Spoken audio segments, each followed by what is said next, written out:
The car had stopped feeling like transportation weeks ago and started feeling like a room she happened to carry with her, a narrow, cramped space where every movement had to be careful and every sound measured.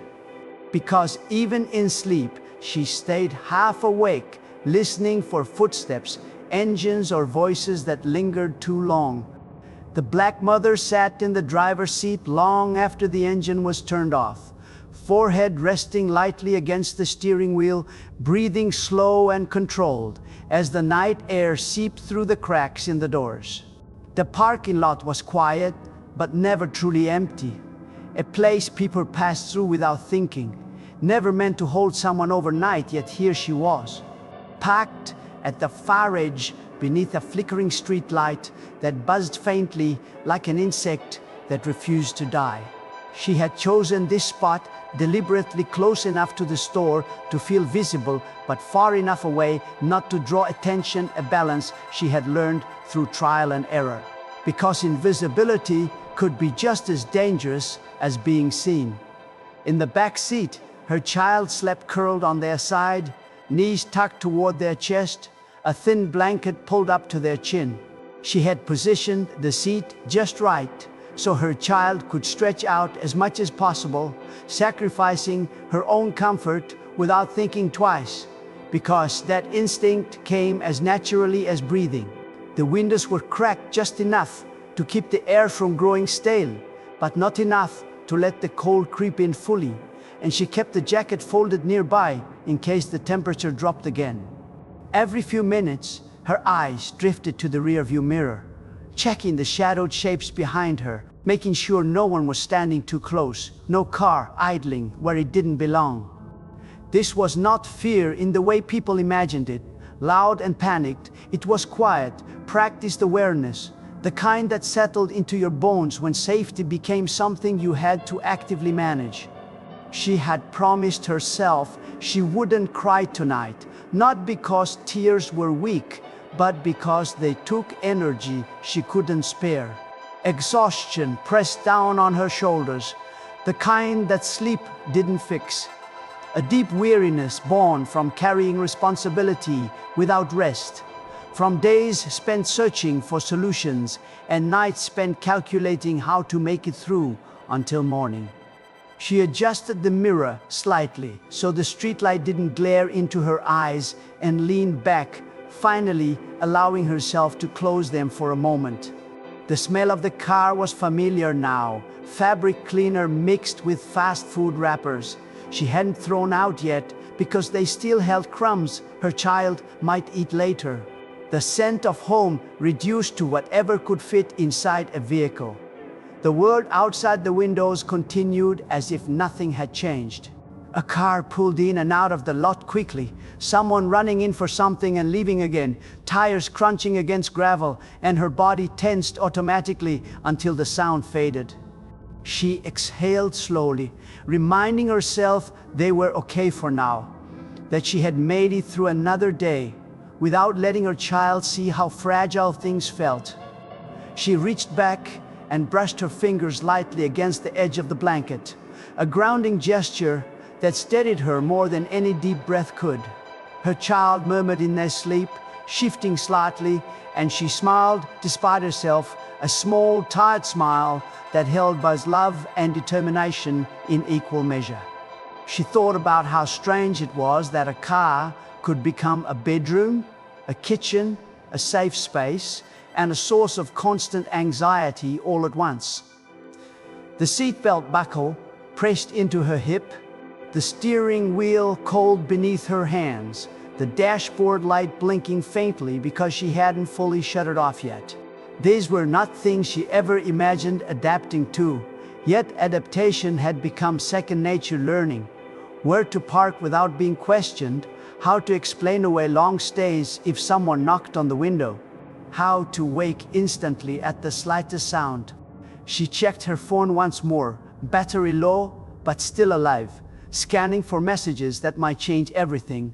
A call back from a job, a response from housing assistance, anything that could pull them out of this limbo. There was nothing new.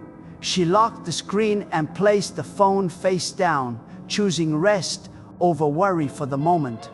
As the night deepened, the temperature dropped again, and she reached for the jacket, draping it over herself while making sure her child remained covered.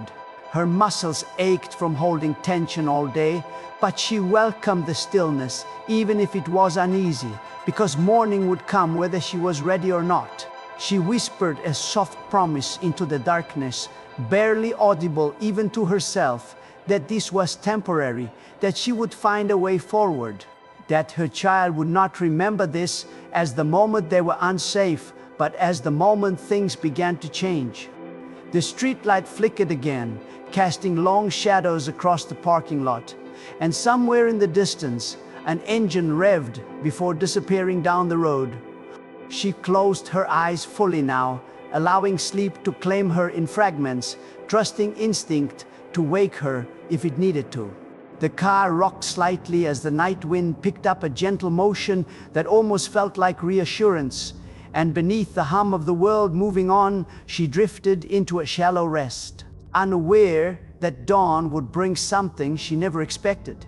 By morning, this quiet, lonely parking lot would look very different, but for now, it held a mother and her child wrapped in resilience, suspended between fear and hope, waiting for a new day to arrive.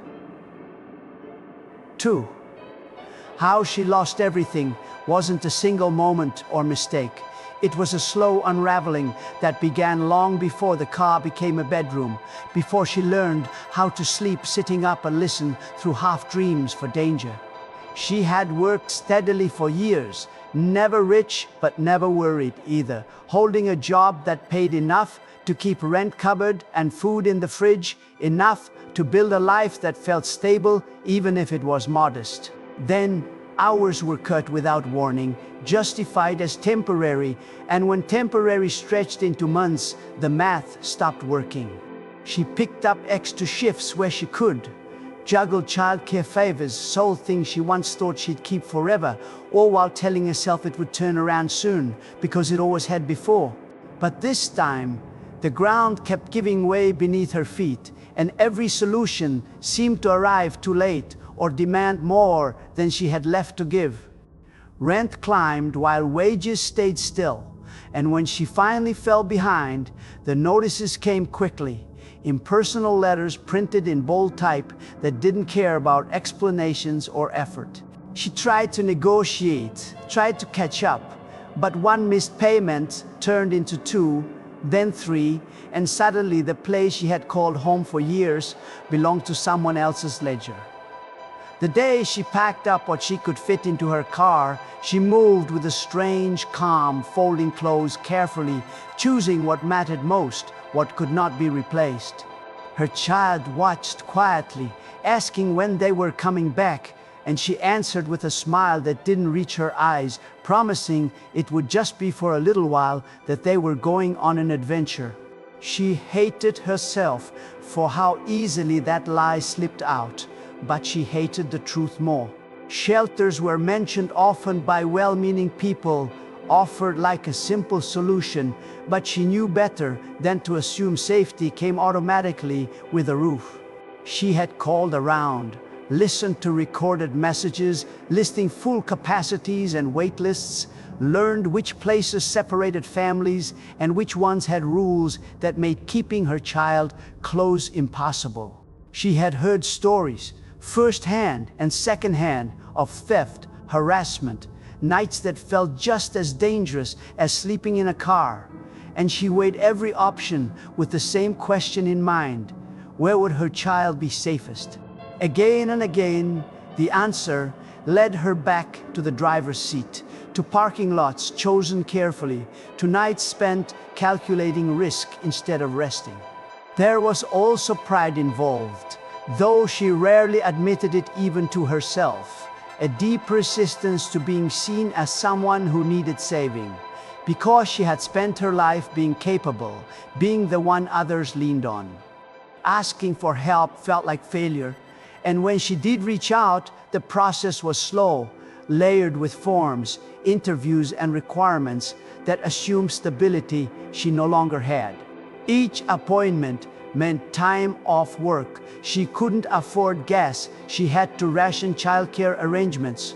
She scrambled to secure, and too often the outcome was another promise to call back. Another reminder that systems moved at their own pace, regardless of urgency. Through it all, she protected her child fiercely, maintaining routines where she could, brushing hair each morning, making sure homework was done, finding ways to turn cramped meals into shared moments rather than reminders of loss. She parked near libraries during the day so her child could read and feel normal, near grocery stores at night where light and activity offered a sense of safety. And she learned which places would tolerate a car staying a little too long without questions. She became an expert at blending in, at making their situation invisible enough to avoid trouble, but visible enough to feel less alone. Every setback added another layer to her exhaustion, but it also hardened her resolve. She refused to let despair take over, refused to let her child see fear as the dominant force in their lives. When she lay awake at night, staring at the ceiling of the car, she replayed conversations, planned next steps, imagined futures that didn't involve counting quarters for gas or praying no one knocked on the window. She believed, stubbornly, that this was a chapter and not the whole story, that somewhere ahead was a morning that would not begin with scanning a parking lot for threats. That belief was what carried her through nights like this one, what kept her from breaking down when everything felt too fragile to hold. She didn't know yet how close that morning was, or how dramatically it would arrive, but as she slept lightly beside her child, the quiet weight of everything she had endured pressed around her like the darkness itself, shaping her into someone stronger than she ever planned to be, someone who had survived, not because the world was kind, but because she refused to stop moving forward, even when every path seemed blocked. 3. Morning crept into the parking lot slowly, the kind of dawn that didn't announce itself with color or warmth, but with a gradual thinning of darkness, shadows retreating inch by inch as if reluctant to let go. She woke before the sun cleared the horizon, not because she was rested, but because her body had learned not to trust silence for too long. For a moment, she stayed still, listening, cataloging sounds the way she always did. Distant traffic building up again, a shopping cart rattling somewhere across the lot, a delivery truck idling near the loading dock. Nothing felt immediately wrong, and that alone was enough to let her breathe a little easier. She turned carefully in her seat to check on her child, watching their chest rise and fall beneath the blanket, and allowed herself a brief pause to memorize that sight, because it grounded her in ways nothing else could. The sky was pale now, washed in gray-blue light, and the street lamp above her flickered one last time before going dark, plunging their corner of the lot into natural daylight that felt oddly exposed. She stretched her stiff legs as much as the space allowed, wincing as pins and needles shot through her calves, and reached for the small bag she kept in the passenger seat, pulling out a pack of wipes to freshen up quietly. Morning routines had become acts of creativity and restraint, figuring out how to make her child feel normal without drawing attention, how to prepare for the day without access to a bathroom or mirror. She smoothed her hair with her fingers, adjusted her jacket, and checked her phone again, battery dangerously low but still holding on, a symbol of how close everything always felt to running out. As the parking lot came to life, she became aware of eyes on her, not hostile at first, just curious, the glances people cast when they noticed something slightly out of place. A man loading groceries into his trunk looked her way twice, brow furrowing briefly before he turned back to his car. A woman pushing a stroller slowed, hesitated, then moved on without comment. None of it was overt, but it settled into her chest anyway, the familiar tension of being noticed without being understood. She shifted in her seat, angling the car slightly so it looked more like someone waiting than someone who had spent the night there, a small adjustment that had become second nature. Her child stirred then, rubbing their eyes and yawning, and she smiled instantly, the worry on her face softening as she greeted them with a quiet, "Good morning." She helped them sit up, straightened their clothes, and whispered reassurances about the day ahead, about breakfast they would get soon, about how today might be a good day. Children were perceptive in ways adults often underestimated, and she knew her child sensed the tension, even if they didn't have words for it yet. She worked hard to keep her voice light, to frame the morning as just another start, rather than a continuation of uncertainty. It was then that the first engine started nearby, a deep, rumbling sound that cut through the softer noises of the waking lot. She froze instinctively, muscles tightening as she scanned her mirrors, and saw a motorcycle pulling in a few rows away, its rider dismounting slowly, stretching as if they had just arrived from a long ride. She watched closely, assessing, because experience had taught her not to dismiss anything unfamiliar. A single bike wasn't unusual, but something about the timing made her uneasy, the way it arrived so early, so deliberately. She kept her eyes on it until the rider walked toward the building, then forced herself to look away, reminding herself that not everything was a threat. Moments later, another engine joined the first, then another, each one distinct yet similar, a low, steady growl that seemed to ripple across the lot. She glanced up again, heart pounding now, and saw more motorcycles pulling in from different directions, parking in loose formation rather than haphazardly, riders nodding to one another as they dismounted. The sound was impossible to ignore, and as it grew, it drew the attention of everyone nearby, shoppers pausing, heads turning, conversations stalling mid-sentence. For her, the noise triggered something deeper than curiosity, a protective instinct that surged hard and fast, because she didn't know who these people were or why they were here, only that their presence was sudden and overwhelming. She instinctively leaned back, creating a barrier with her body between her child and the windows, her mind racing through possibilities, calculating exits, rehearsing what she would say if someone approached her car. She had learned to expect the worst and hope for neutrality, because hope alone had not kept her safe this far. The engines continued to arrive, more than she could count quickly, their number turning unease into something sharper, and for the first time since the night before, fear crept in, despite her efforts to contain it. Around them, the parking lot felt different now, charged with attention and sound, and she became acutely aware of how exposed she was, sitting still while so much movement gathered around her. She whispered to her child to stay quiet, to stay close, and though she kept her voice steady, her hands trembled slightly as she gripped the steering wheel.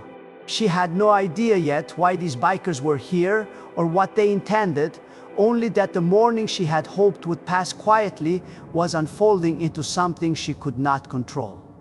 And as the low rumble of engines filled the air and shadows shifted with the rising sun, she braced herself for whatever came next, unaware that the tension she felt was about to transform into something entirely unexpected. 4. The arrival of the bikers did not happen all at once. It unfolded in a steady, deliberate rhythm that made it impossible to ignore. Engines rolling in from different directions as if guided by an unspoken plan rather than coincidence. One by one, motorcycles lined the edges of the lot, chrome catching the early sunlight, leather jackets dark against the pale morning sky, and with each new arrival, the atmosphere shifted further away from ordinary. People who had been moving casually now slowed, some stopping entirely to watch, unsure whether they were witnessing something routine or something that demanded distance. The sound itself carried weight, not reckless or aggressive, but controlled, purposeful, the kind of sound that suggested presence rather than threat. From inside her car, the mother watched through narrowed eyes, every sense on alert, her heart beating hard enough that she worried her child could hear it. She counted the bikes instinctively, losing track somewhere past a dozen, and as the number kept climbing, fear mixed with confusion because nothing about this made sense. They weren't crowding her car, not yet, weren't revving engines or shouting, just arriving, parking, standing beside their bikes in loose clusters, scanning the lot quietly as if taking stock. A few nodded to one another, brief acknowledgements that suggested familiarity, while others leaned on their handlebars, arms crossed, watching the world wake up around them. Her child peeked out from behind her shoulder, eyes wide with curiosity and concern, and she whispered for them to stay down, gently but firmly, her voice low enough not to carry beyond the car. She forced herself to breathe slowly, reminding herself that panic would only make things worse, that she needed to stay present, to read the situation as it developed. One of the bikers glanced in her direction, and she stiffened, muscles coiling as she prepared for an interaction she didn't want but felt inevitable. Instead of approaching, the biker looked away, speaking quietly to another rider who had just parked nearby, gesturing subtly toward the far end of the lot rather than toward her car.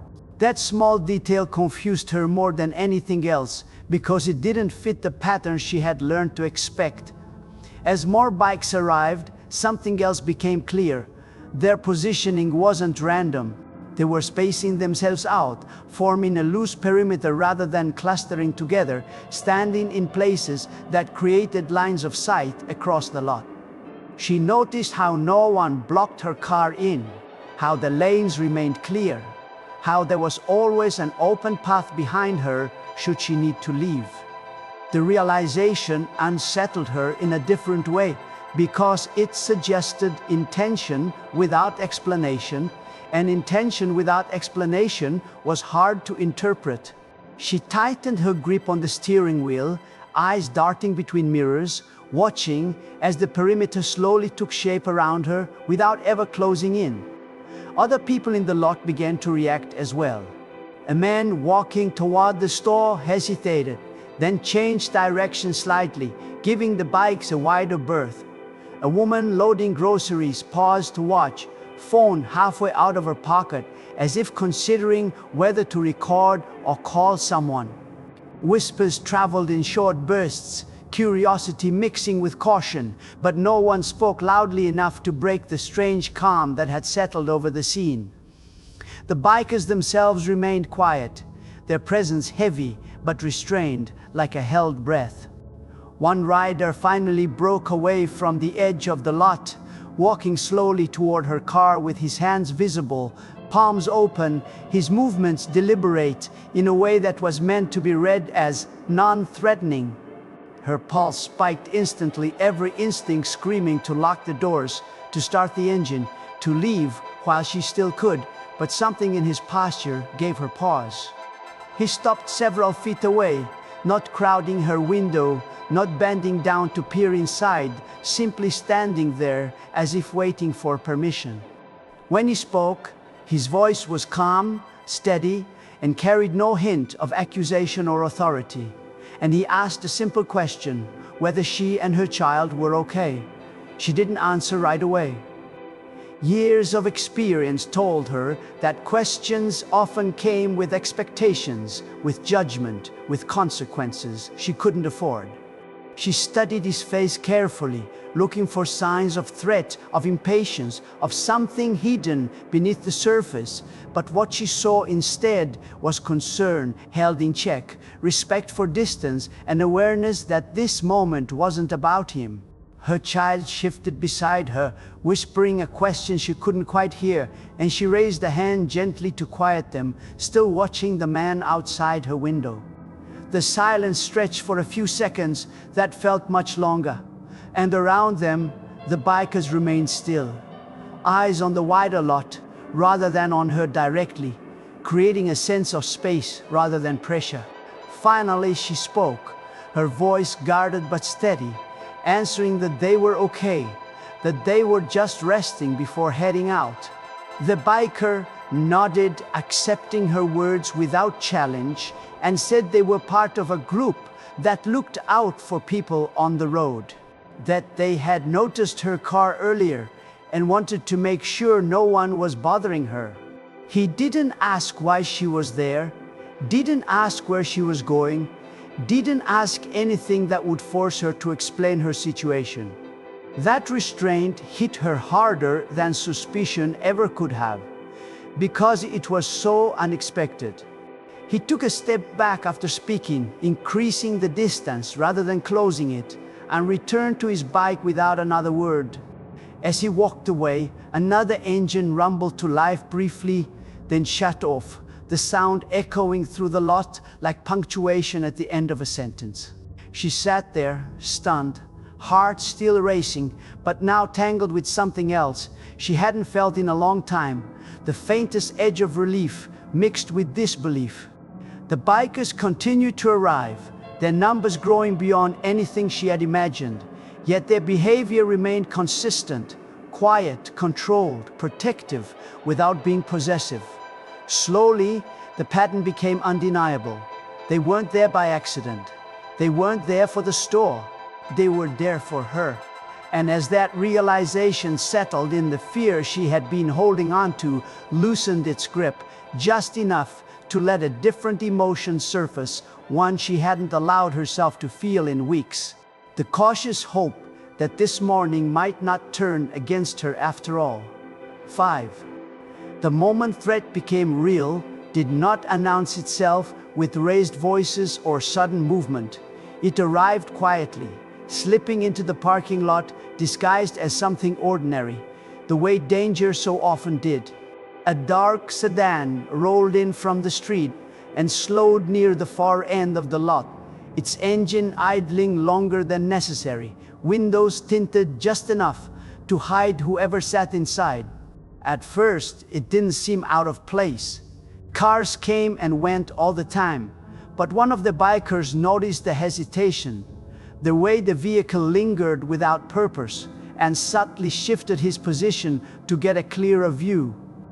Another biker did the same from the opposite side, eyes narrowing as they watched the sedan angle itself toward the mother's car, stopping briefly before inching forward again. Inside her car, she felt the change before she fully understood it, a tightening in her chest, a prickling at the back of her neck that told her something wasn't right. She watched the sedan through her side mirror, recognizing the behavior instantly, because she had lived this moment before in different places at different times, when curiosity tipped into scrutiny and scrutiny into something more dangerous. The driver leaned slightly toward the window, face obscured, gaze fixed on her car in a way that felt invasive rather than casual. Her child sensed it too, pulling closer, fingers gripping her sleeve, and she swallowed hard, calculating options she already knew were limited. Leaving wasn't simple. The car needed fuel. Her child wasn't fully awake, and the sedan was positioned in a way that would make backing out risky if it decided to move at the wrong moment. One of the bikers stepped forward then, not toward her car, but toward the sedan, placing himself squarely in its path without aggression, his stance relaxed but unmistakably firm. Another biker joined him from the side, then another, their movements coordinated without a word spoken, forming a presence that changed the equation instantly. The sedan hesitated, engine revving slightly, as if testing the situation, and for a 10-second, it seemed possible the driver might try to push through anyway. But the bikers did not move. They did not shout. They simply stood there, eyes steady, bodies aligned, making it clear that whatever interest the driver had would not be pursued unchallenged. From her seat, she watched the exchange unfold with disbelief, hands trembling now despite her efforts to stay calm. This was the moment she usually faced alone, the moment when someone's curiosity turned predatory and she had to rely on quick thinking and luck. But today was different. Today, she wasn't the only one watching. The bikers had seen it too, had recognized the shift in energy, and had responded without needing explanation. The sedan's engine idled another second, then the car reversed abruptly, tires squealing faintly as it pulled away and exited the lot, disappearing back onto the road as if it had never been there at all. The tension didn't vanish immediately. It lingered in the air like a held breath, and the bikers stayed where they were for a moment longer, scanning the lot, watching for anything else that might follow. Only when it was clear the threat had passed did they ease back into their positions, the perimeter reforming naturally, the wall re-established not as a barrier but as a statement. She felt the shift in her own body, then the adrenaline ebbing just enough to leave her shaky. The realization hitting her with full force that something bad had almost happened, and that for once, she hadn't had to face it alone. She rested her forehead against the steering wheel for a brief second, eyes closed, breathing deeply as she tried to steady herself. Her child whispered her name, voice small and uncertain, and she turned immediately, pulling them close, murmuring reassurances she hadn't known she would need to give this morning. Outside, one of the bikers caught her eye through the windshield and gave a small nod, not triumphant, not dramatic, just a quiet acknowledgement that they had seen what she had seen and acted accordingly. That simple gesture undid her more than any grand display ever could, because it said everything without demanding anything in return. The threat had been real, unmistakable, and it had been met with collective strength rather than fear. As the parking lot settled back into its morning rhythm, shoppers resuming their routines, engines starting and stopping as usual, she sat there absorbing what had just happened, understanding now why the bikers had arrived the way they did. Why they had positioned themselves so deliberately. They weren't there to intimidate or control. They were there because they understood how quickly vulnerability could turn into danger, and they had chosen to stand between the two. For the first time in a long while, she allowed herself to unclench fully, to feel the safety that surrounded her, not as an illusion, but as a tangible presence. The wall had not fully formed yet, not in the way it soon would, but its purpose was already clear. Whatever came next, whatever questions or consequences followed, she knew one thing with certainty now. She was no longer invisible, and she was no longer alone. 6. The wall did not rise suddenly, or with spectacle. It took shape through intention, movement guided by instinct and restraint, rather than force. And as the bikers repositioned themselves, the parking lot transformed into something both ordinary and extraordinary at the same time.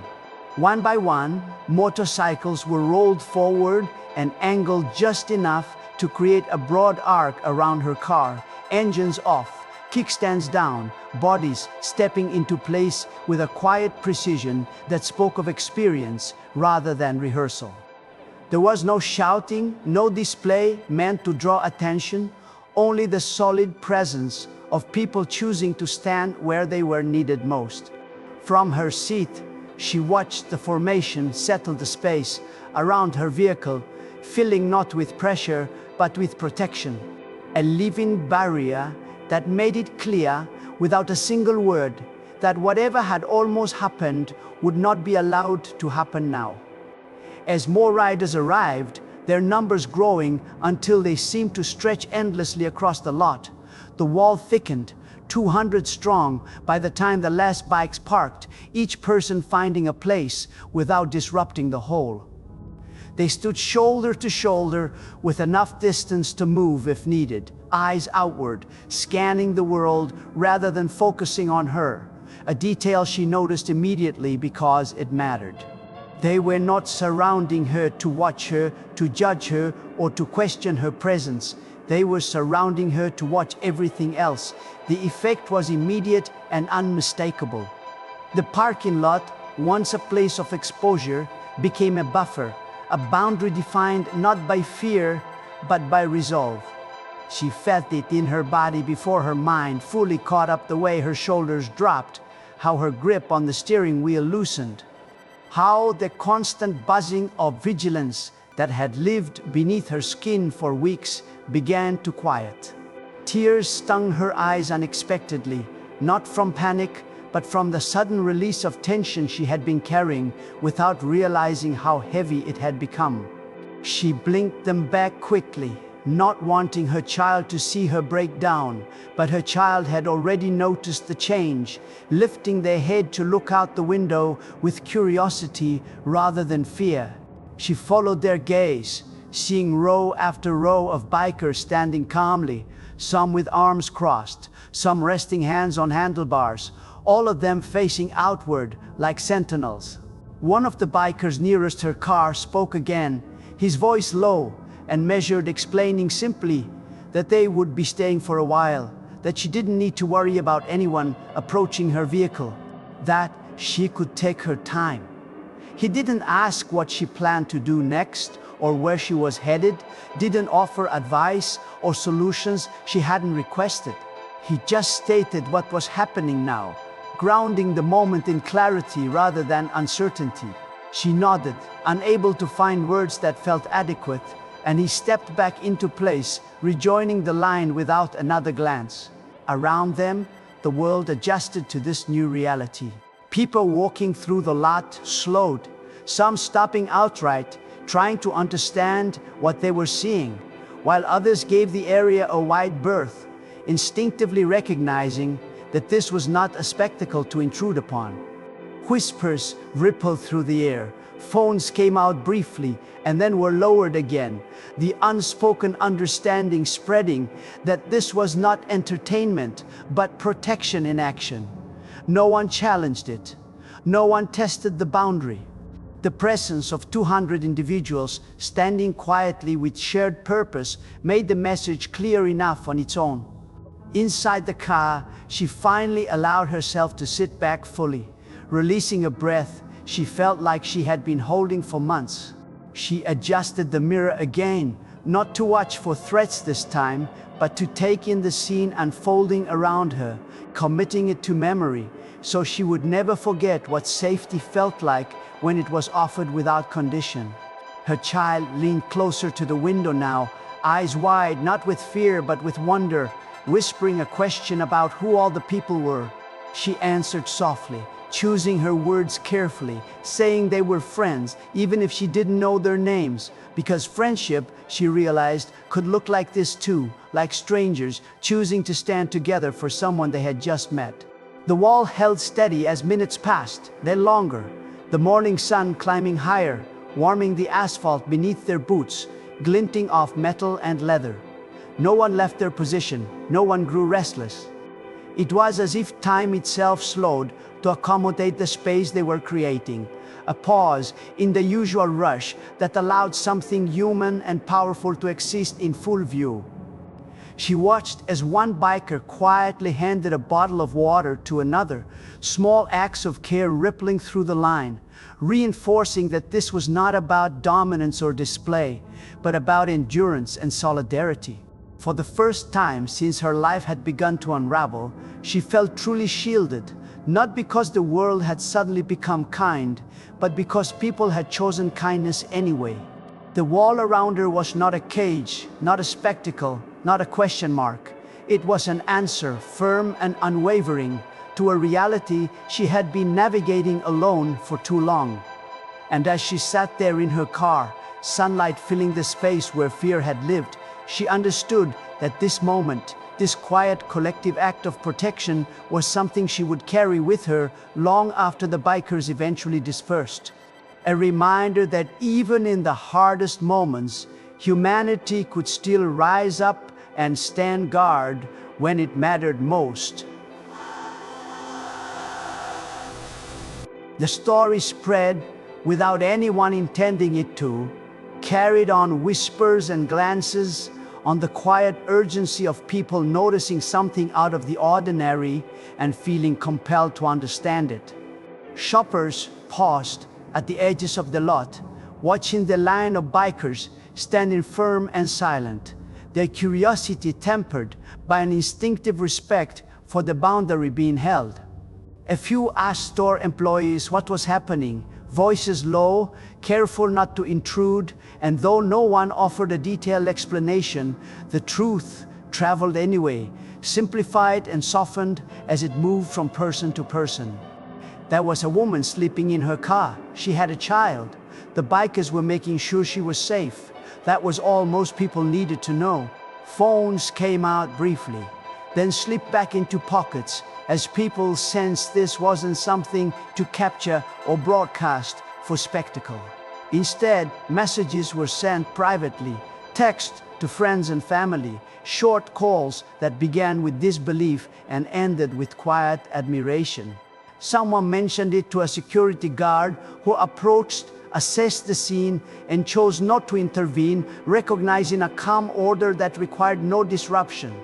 Another passerby asked if the police had been called, and one of the bikers answered simply that they were aware that everything was being handled, and the conversation ended there without challenge. Authority in this moment was not demanded or resisted. It was shared through mutual understanding and restraint. Local officers did arrive later, their vehicles rolling into the lot without sirens, lights flashing briefly before being shut off, a sign that they too were reading the room. They spoke with a few of the bikers at the perimeter, exchanges marked by nods and measured words rather than confrontation. The presence of 200 people standing quietly with a unified purpose made escalation unnecessary, and after a brief assessment, the officers remained at a respectful distance, monitoring rather than interfering. The message had already been sent. This was not a situation that needed force or urgency, only time and care. As the morning wore on, the woman inside the car felt the shift as well. The way the attention surrounding her changed from scrutiny to something closer to guardianship. She noticed how people who passed by now looked away deliberately, giving her privacy rather than curiosity, respecting the space the bikers had created. A store employee approached one of the riders with a box of coffee cups, offering them quietly, and the gesture was accepted with thanks and shared down the line. Small kindnesses weaving into the larger act unfolding there. No one asked for recognition. No one posed for photos. The moment belonged to itself. Within the line of bikers, the code that had brought them there became visible in action rather than words. They rotated positions to keep everyone alert, checked in with one another through subtle nods, and remained vigilant without appearing aggressive. Their purpose was not to intimidate, but to deter, to make it clear that vulnerability would not go unnoticed or unprotected here. Some had children of their own, others had lived on the margins once and remembered what it felt like to be unseen, and all of them understood that showing up mattered more than being loud about it.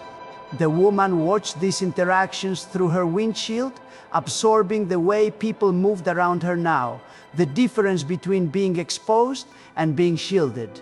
Her child asked questions in whispers, pointing at the bikes, at the jackets, at the calm faces turned outward, and she answered as honestly as she could, explaining that sometimes people looked out for each other without needing a reason beyond care. It was a lesson she hadn't known how to teach before, and she felt a quiet gratitude for the way it was being demonstrated in real time.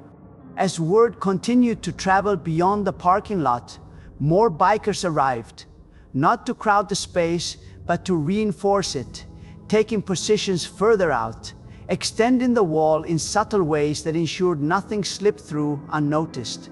They came and went without disrupting the core, their presence fluid yet intentional, and each arrival strengthened the sense that this was not an isolated act, but part of something larger.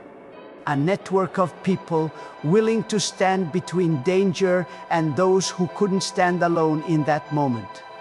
By midday, the parking lot had settled into a new normal, one defined by quiet vigilance and shared respect. The story had spread far enough to ensure that no one would test the boundary now, yet it remained grounded in humility rather than spectacle.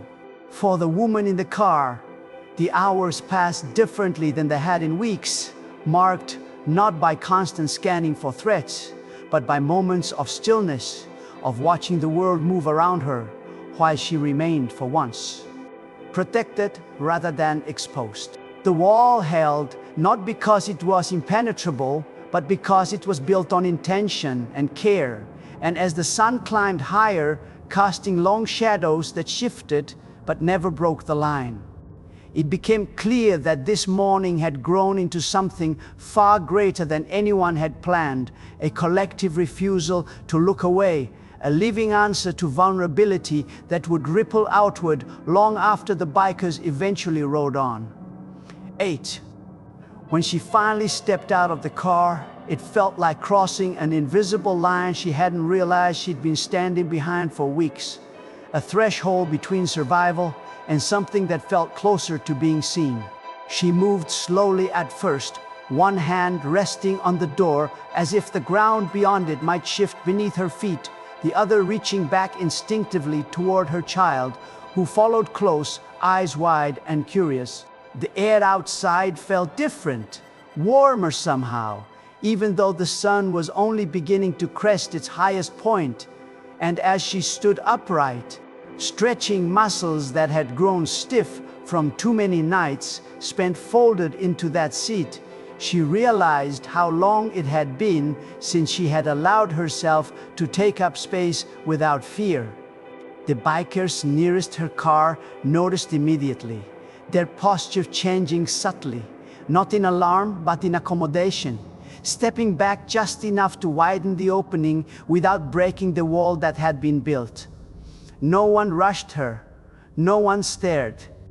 They gave her room to breathe, to orient herself, to exist outside the confines of the vehicle that had become her refuge and her prison all at once. One of them offered a quiet greeting, nothing formal or intrusive, just an acknowledgement that she was there, that she was welcome in the space they were holding. She nodded in response, throat tight, words caught somewhere between gratitude and disbelief, unsure how to express what this moment meant without feeling overwhelmed by it. Her child stayed close, fingers brushing against her jacket, and she could feel the tension in their small body slowly unwind as they took in the scene, the line of bikes. The steady presence of adults who looked outward instead of inward, who watched the world rather than watching them. She knelt briefly to meet her child's eyes, whispering reassurance, and when she stood again, she noticed how different her voice sounded out here, steadier, less guarded, as if safety itself had given it weight. A biker handed her a bottle of water without ceremony, and she accepted it with a quiet thank you, surprised by how something so simple could feel so grounding. Standing there, she became aware of how much she had been carrying alone, how constant vigilance had shaped her posture, her tone, her expectations. The wall around her didn't erase the past weeks or the struggles that still waited ahead, but it gave her something she hadn't had in a long time, a pause, a chance to reset without being forced to move on immediately. She closed her eyes for a brief moment, letting the sun warm her face, listening to the hum of the lot, the distant traffic, the quiet conversations among the bikers that carried no urgency or threat. When she opened them again, tears blurred her vision, not sharp or panicked, but slow and steady, the kind that came when the body finally believed it was allowed to release. No one commented on the tears. No one made her feel exposed for them. A few bikers shifted slightly, offering privacy without leaving their positions, and that respect deepened the sense of dignity she felt standing there. Her child tugged gently at her sleeve, pointing toward the motorcycles, asking a question in a hushed voice, and she answered honestly, telling them these people were making sure they were safe. The child nodded solemnly, as if filing that away as something important to remember, and for the first time in days smiled, a small, cautious smile that lit up her chest in a way nothing else had managed. As minutes passed, she found herself talking quietly with one of the bikers, not about how she had ended up here or what she needed next, but about ordinary things: the weather, the road, how long they had been riding. The normalcy of the exchange grounded her further, reminding her that she was more than her circumstances, more than a woman sleeping in her car. She was someone people could speak to without pity or suspicion, someone whose presence didn't require explanation or defense. That realization settled into her bones with surprising weight, reshaping how she stood, how she met eyes, how she breathed. When she glanced back at the car, she saw it differently now, not as the only thing standing between her and danger, but as a chapter she was slowly stepping beyond. The wall of bikers held firm around the space she had occupied, but it also seemed to open outward, creating a bridge between where she had been and where she could go next.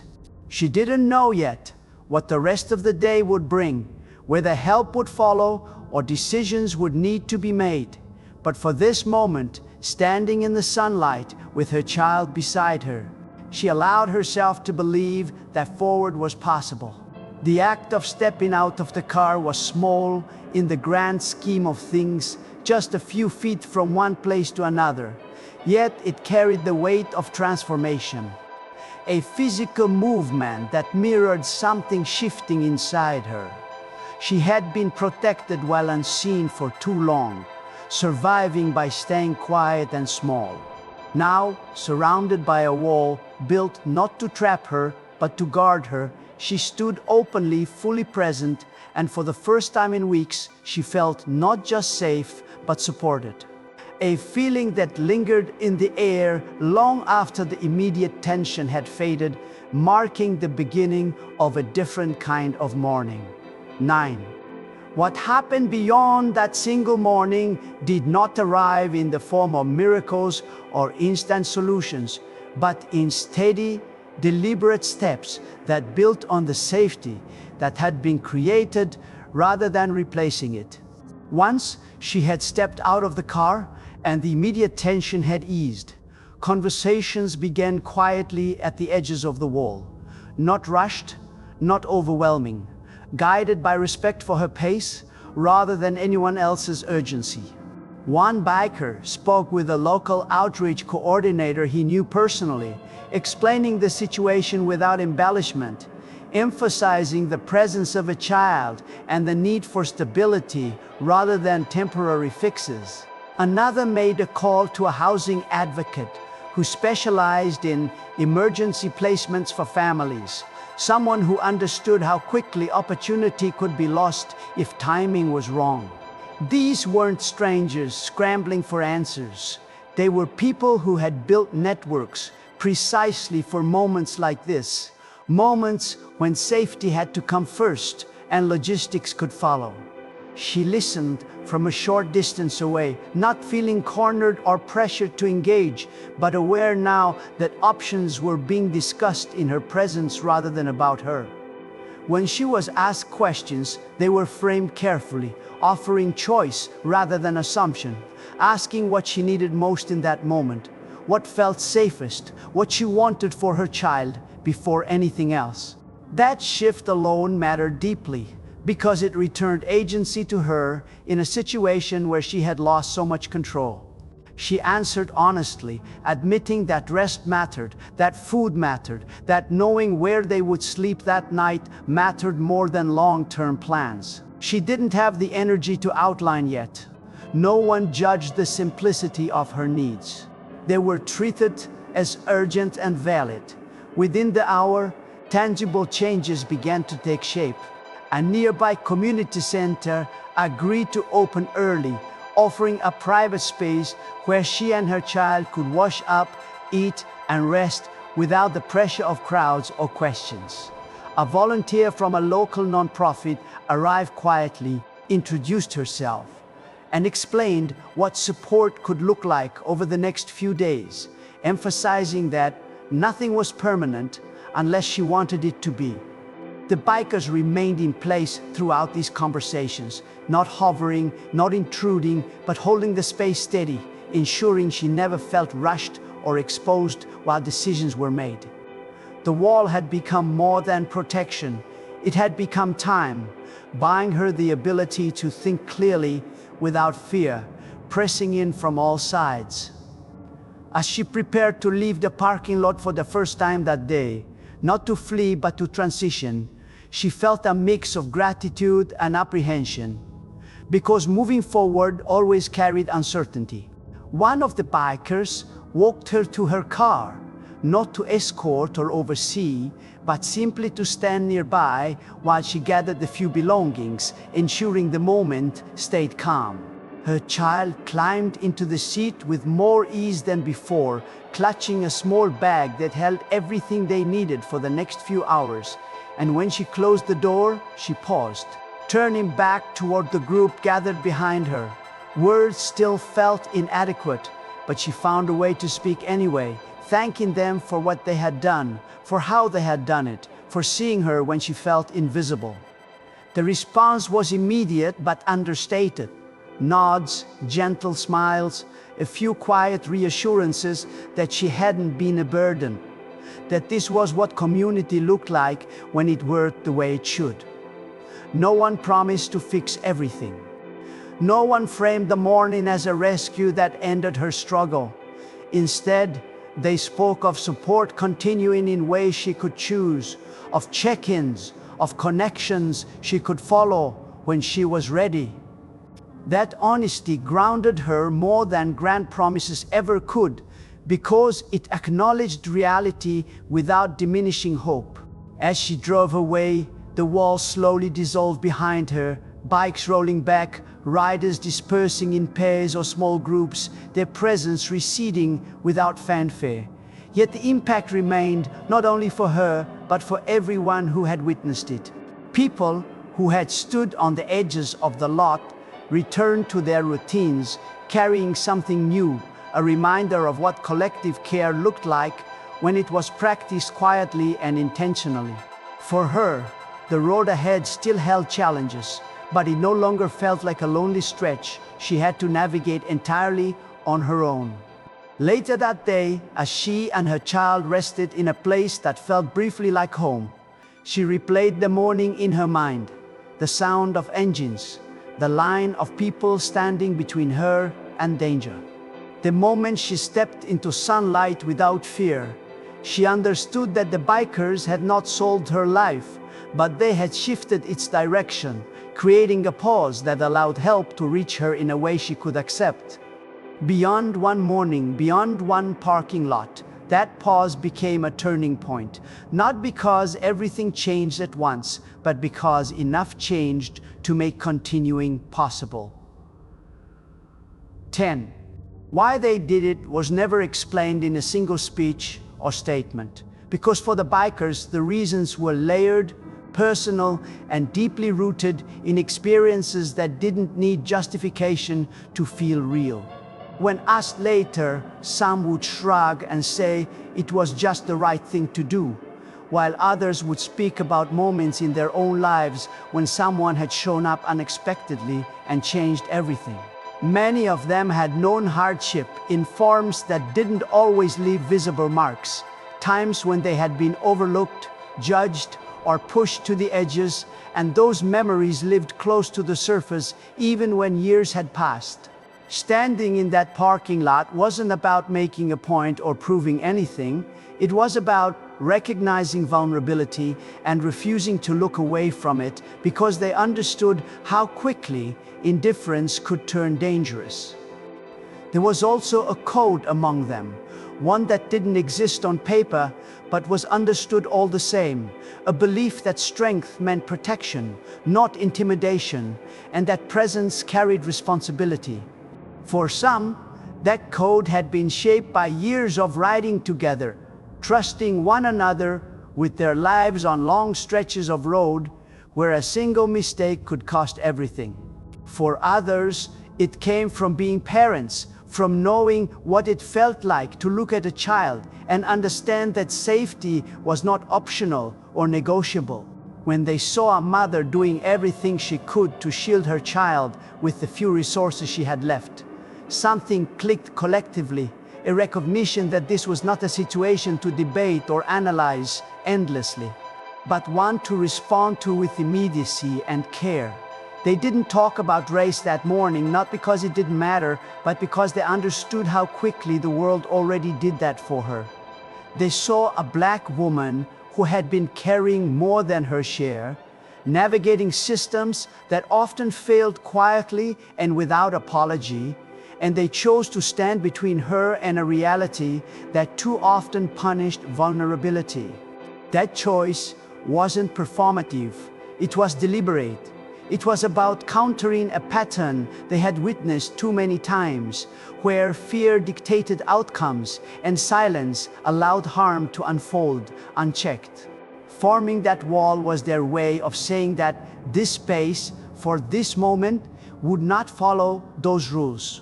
Each biker brought something different to the line: skills, connections, experience, but what united them was the understanding that showing up mattered even when there was no guarantee of recognition or reward. They stayed because leaving too soon would have meant abandoning the very protection they had created, and they held their positions because commitment meant endurance, not just intention. In those hours, they became a visible reminder that community did not always come from shared backgrounds or stories, but from shared values acted upon without hesitation.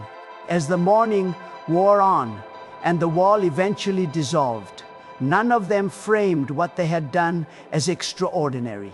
And that humility was perhaps the most telling part. To them, it wasn't heroism, it was alignment, their actions matching the values they claimed to live by. They rode on afterward, carrying the memory with them in quiet ways, in how they watched the world a little more closely, in how they responded when something felt off rather than dismissing it. Why they did it mattered less to them than what it meant for the woman and her child, because the outcome was the measure, not the motivation. They had created safety where there had been exposure, time where there had been urgency, and dignity where there had been fear. That was enough. And long after the engines faded and the parking lot returned to its usual rhythm, the reason behind their actions remained clear, not as a slogan or story to tell, but as a lived example of what it meant to choose humanity over convenience when it counted the most. 11. When the world refuses to look away, it doesn't do so with noise or spectacle. It does it in moments like this, when ordinary people decide that indifference is no longer acceptable and choose to stand still long enough to protect someone who has been carrying too much alone. The parking lot eventually returned to its normal rhythm: cars, coming and going shoppers focused on lists and errands, the trace of what happened there fading from view. But for those who had witnessed it, nothing felt quite the same afterward.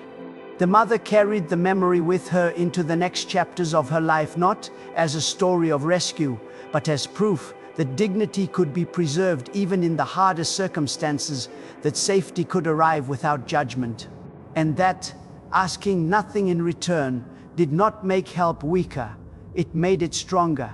Her child carried it too, in quieter ways, in the understanding that the world held people who would step forward when it mattered, that protection could look calm instead of frightening, and that strangers could choose kindness without being asked. For the bikers, the moment became one more mile, added to the road behind them, not something they bragged about or replayed for praise, but something that subtly reshaped how they moved through the world. They remembered the weight of standing still, of choosing presence over speed, and it followed them into other moments where hesitation might have been easier than involvement. They understood now, more clearly than ever, that strength did not always roar. Sometimes it simply stood its ground and held space long enough for someone else to breathe. They rode on with that knowledge, engines humming beneath them, carrying forward a reminder that community was not defined by proximity or familiarity, but by the willingness to show up when vulnerability appeared in plain sight. The lesson of that morning did not belong to one person or one group.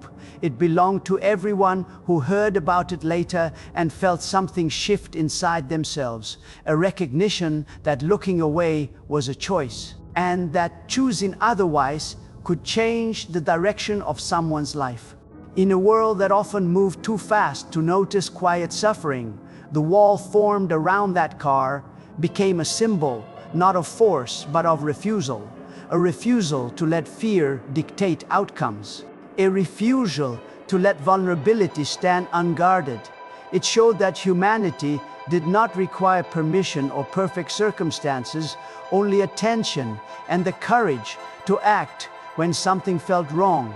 If this story stayed with you, if it reminded you that compassion is most powerful when it is practiced rather than proclaimed, then take a moment to like this video and subscribe to the channel, because these are the stories that matter, the ones that reveal what happens when people refuse to look away and instead choose to stand together, creating safety, dignity, and hope where they are needed most.